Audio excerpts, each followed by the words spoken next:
இலக்கிய செயலில் அடுத்து நடக்கலாம் அப்படின்னா ஒரு வழியாக நம்ம ரேவதி பேச்சு கேட்டு இலக்கியா ஜானகி ரெண்டு பேரும் அந்த எஸ்எஸ்கே திட்டத்திலேருந்து தப்பிச்சிட்டாங்க.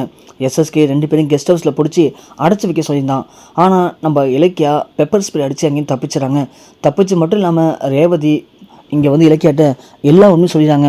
இலக்கியா, எனக்கு தெரிஞ்ச அக்கா சொன்னாங்க, அந்த நாகு எஸ்எஸ்கேவுடைய ஆஃபீஸ் உள்ள இருக்க பீரோல் கூட தான் அடைச்சி வச்சுருக்கானா. எனக்கு தெரிஞ்சு அது நாகுவா கார்த்தியான்னு சரியாக தெரியல. நான் ஆஃபீஸுக்குள்ளே போயிட்டு அந்த பீரோல் திறந்து பார்த்தா கண்டிப்பாக நமக்கு நாகு இல்லை கார்த்திக் கிடைக்க வாய்ப்பு இருக்குது. இலக்கியா சொன்ன உடனே இலக்கியா மாஸ்டர் பிளான் போடுறாங்க. இந்த முறை இந்த பிளான் கண்டிப்பாக வேஸ்ட் ஆகாது, நீங்கள் வாங்க, நாம் எப்படியும் நாகு கண்டுபிடிச்சிடலாம் அப்படின்னு சொல்லுவோம்.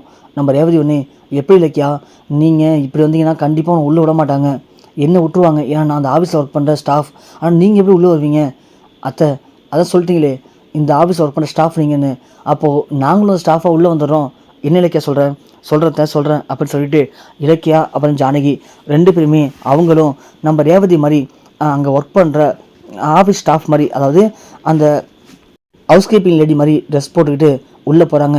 யாருமே கண்டுக்கல. ஸோ உள்ளே போன இலக்கியா, அத்தை சரி வாங்க, நம்ம 3 பேரும் யாருக்கும் தெரியாமல் உள்ளே போயிடலாம், அந்த எஸ்எஸ்கே ஆஃபீஸுக்குள்ளே வரத்துக்குள்ளே எப்படியாவது நாகுவை காப்பாற்றி தரும் அப்படின்னு அந்த ரூமுக்குள்ளேயும் போகிறாங்க. போயிட்டு எந்த பீரோத்தை இலக்கியா, அந்த இருக்க பார்த்தியா ஸ்டீல் பீரோ, அதுதான் போயிட்டு திறக்கிறாங்க. திறக்க முடியல. உடனே பீரோவில் ஆட ஆரம்பிக்குது. பார்த்தியா இலக்கியா, இப்படி தான் நானும் இன்னைக்கு காலைல பார்த்தேன், இந்த பீரோவில் ஆடிட்டே இருந்துச்சு. எனக்கு தெரிஞ்ச வரைக்கும் உள்ளே யாரோ இருக்காங்கிறது கன்ஃபார்ம் தான் இலக்கியா. அத்தை, அப்படின்னா சாவி எங்கே இருக்கும்? இரு இலக்கியா, அந்த எஸ்எஸ்கே இந்த பீரோல் சாவியில் அந்த ட்ராவில் தான் வச்சுருப்பான், அந்த ட்ரா திறந்துருக்கான்னு பாரு அப்படின்னு சொல்ல. ஸோ அந்த ட்ரா திறந்தா இருக்குது. ட்ராவில் இருக்கிற சாவி எடுக்கிறாங்க. எடுத்தால் அதில் ஒரு 5-6 சாவி இருக்குது. அதில் எது பீரோல் சாவின்னு தெரியலன்னு சொல்லி ஒரு சாவியாக போட்டு பார்த்துட்டு இருக்காங்க. அப்போ தான் நம்ம ரேவதி, ஐயோ இலக்கியா போச்சு, எல்லாம் போச்சு, நீ சீக்கிரமா பீரோல் துறை இலக்கியா, பெரிய பிரச்சனை, ஏன் என்னாச்சு, அந்த எஸ்எஸ்கே வந்துட்டுருக்கான். ஐயோ இலக்கியா, எஸ்எஸ்கே வரானா, சீக்கிரம் கதவை தர, இருங்கத்தை வரேன் அப்படின்னு சொல்லிட்டு இலக்கியா ரொம்ப வேகமாக அந்த பீரோவில் திறக்கிறாங்க. திறந்தா உள்ளேருந்து நாகு வெளில வரான். நாகு பார்த்தீங்கன்னா இலக்கியா, நாகு நீங்களா? மேடம் ரொம்ப நன்றி மேடம், என்னை காப்பாற்றுறதுக்கு அப்படின்னு சொல்லி நம்ம நாகு இலக்கியாவுக்கு நன்றி சொல்கிறான். அந்த நேரம் பார்த்து கரெக்டாக நம்ம எஸ்எஸ்கே ஆஃபீஸ்க்காக திறக்கிறான். ஐயோ இலக்கியா போச்சு, அந்த எஸ்எஸ்கே உள்ளே வந்துட்டா இப்போ என்ன பண்ணுறது? இருங்கத்த, ஐயோ இலக்கியா எதனா பண்ணுமா, பயமாக இருக்குது, இருங்கத்த வரேன்னு சொல்லிட்டு இலக்கியா சைடில் பார்க்குறாங்க. அந்த ஃபைன் இது சவுண்டு அலாரம் இருக்குது. உடனே போயிட்டு இலக்கியா டக்குன்னு கேர்ட்டனை தீப்பிடிச்சு கொளுத்தி விடுறாங்க. அந்த கேர்டன் எரியவும் உடனே அந்த ஃபயர் அலாரம் அடிக்க ஆரம்பித்த உடனே அந்த ஆஃபீஸ் ஃபுல்லாக தீயணைப்பு அந்த புகை வந்து ஸ்மோக் ஃபுல்லாக பரவும் ரேவதி உடனே, இலக்கியா நல்லா கரையாக பண்ணாமா, சரி வா இந்த பக்கம் வா, இந்த பக்கம் ஒரு எக்ஸல் வழி இருக்குது, இந்த வழியாக போயிடலாம், நம்ம இது எமர்ஜென்சி வழி தான் அப்படின்னு சொல்லி இங்கே ரேவதி, இலக்கியா, ஜானகி, நாகு 4 பேர் எஸ்கேப் ஆகிறாங்க. எஸ்எஸ்கே கரெக்டாக கேபின்ட்ட வரும்போது தான் இந்த நெருப்பு அலாரம் அடிக்கிறது ஃபுல்லாக ஸ்மோக் ஆகுது பார்த்து ஷாக் ஆகிறாரு. உடனே ஆஃபீஸாவை பார்த்து, என்ன ஆச்சு மேனேஜர், என்ன சத்தம் இது? தெரில சார், நல்லா இருந்துச்சு, திடீர்னு உங்கள் ரூமில் இருக்க ஸ்கேட்டெல்லாம் எரிய ஆரம்பிச்சிச்சு சார், அதான் ஃபயர் அலாரம் ஆனா இருக்குது அப்படின்னு சொல்ல. என்ன, ஏன் ரூம்லையா? யார் ரூம்குள்ளே யார் போனா? இல்லை சார் யாரும் போகலை, அது எப்படி ஆனாச்சுன்னு தெரியல சார் அப்படின்னு சொல்லவும் உடனே நம்ம எஸ்எஸ்கே பயந்து ஓடுறாரு. ஓடி போய் ரூமில் பார்க்குறாரு. பார்த்தா பீரோல் திறந்துருக்கு. அதை பார்த்தோன்னே எஸ்எஸ்கேவுக்கு சமாதிருச்சு. அப்போது பீரோக்குள்ள இந்த நாவு எங்கே போயிருப்பான் அப்படின்னு நம்ம எஸ்எஸ்கே யோசித்து எல்லா பக்கமும் தேடுறாரு. பார்த்தா அதுக்குள்ளே இலக்கியா, ஜானகி, ரேவதி அப்புறம் நாகு 4 பேர் கீழே இறங்கி காருக்கே போயிடுறாங்க. ஜானகியும் நம்ம இலக்கியாவும் காரில் ஏறும்போது எஸ்எஸ்கே பார்த்துறான். கீழே பார்த்த உடனே எஸ்எஸ்கே, ஹேய் இலக்கியா அப்படின்னு கத்துறான். இலக்கியா திரும்பி பார்த்துட்டு கார் எடுத்துகிட்டு ரொம்ப வேகமாக கிளம்பிடுறாங்க. எஸ்எஸ்கேவுக்கு இங்கே என்ன பண்ணுறது ஒன்றுமே புரியல. ஐயோ போச்சு, எல்லாம் போச்சு, இந்த இலக்கியா எப்படி கண்டுபிடிச்சா?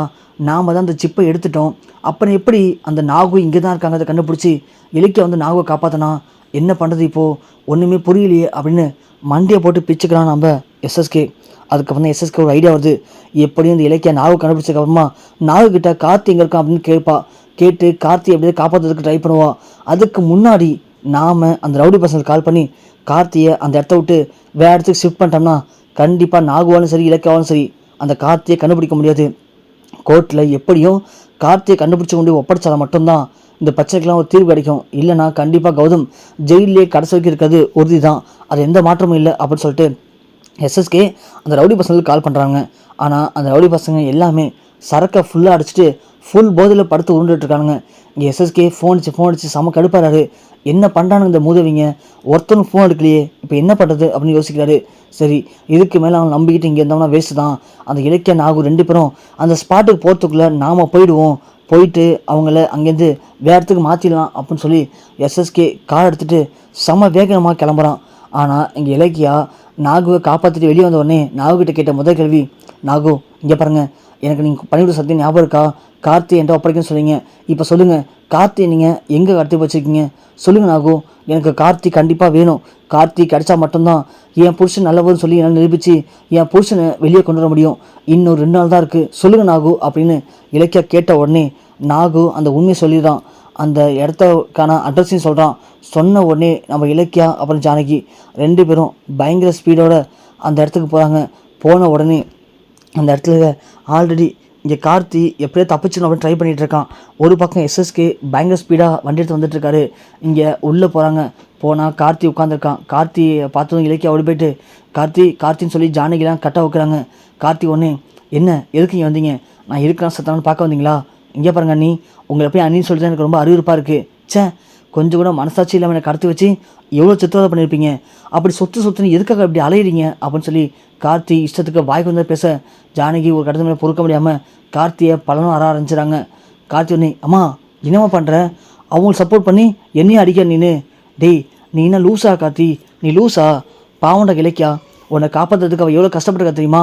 ஆனால் நீனு எதை பற்றியும் கவலைப்படாமல் கொஞ்சம் யோசிக்காமல் உன் இஷ்டத்துக்கு வாய்க்கு வந்து பேசிகிட்டு இருக்க.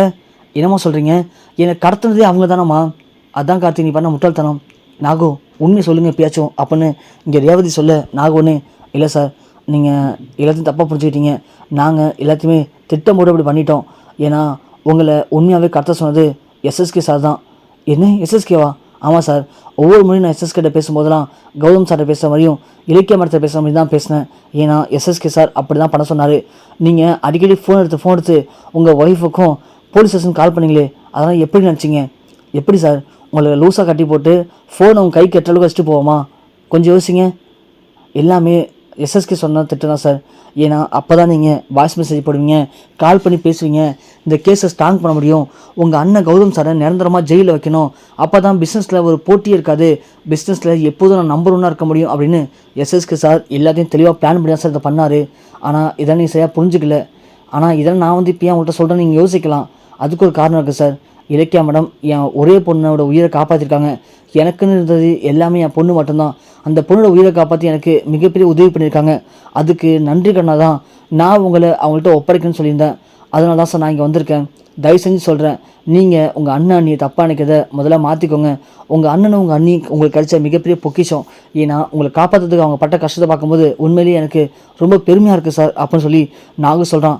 கார்த்தி ஒன்று அப்போ யோசிக்கிறாங்க. யோசிச்சுட்டு என்னை மன்னிச்சுங்க அண்ணி அப்படின்னு இலக்கியாட்ட மன்னிப்பு கேட்குறான் கார்த்தி. அதுக்கப்புறம் இலக்கிய என்ன பண்ணுவாங்க, அங்கேருந்து கார்த்தி அடிச்சு தப்பிச்சுவாங்க. அதுக்கப்புறம் அடுத்த நாள் கோர்ட்டில் கேஸ் ஹியரிங் வரும்போது நாகு கார்த்தி 2 பேரையும் கொண்டு வந்து கோர்ட்டில் ப்ரொடியூஸ் பண்ணுவாங்க. நாகு இங்கே சொன்ன மாதிரி எல்லாத்தையும் காரணம் எஸ்எஸ்கே தான் சொல்லி ஆதாரத்தோடு நிரூபிக்க போகிறான். அதுக்கப்புறம் வெளியில் மிகப்பெரிய பிஸ்னஸ் மேன் நான், என்னை யாரையும் ஒன்றும் பண்ண முடியாது அப்படின்னு கெத்தாக சுற்றிட்டு இருக்க எஸ்எஸ்கே கண்டிப்பாக ஜெயிலுக்கு போகிறான். அதே மாதிரி குற்றவாளி அப்படின்னு பொய்யான ஒரு காரணம் சொல்லி கௌதமை ஜெயிலில் தள்ளினாங்க. ஆனால் கௌதம் மேலே தப்புமே இல்லை, கௌதம் நிரபராதி அப்படின்னு கௌதமை கோர்ட் வெளியே விட்டுருவாங்க.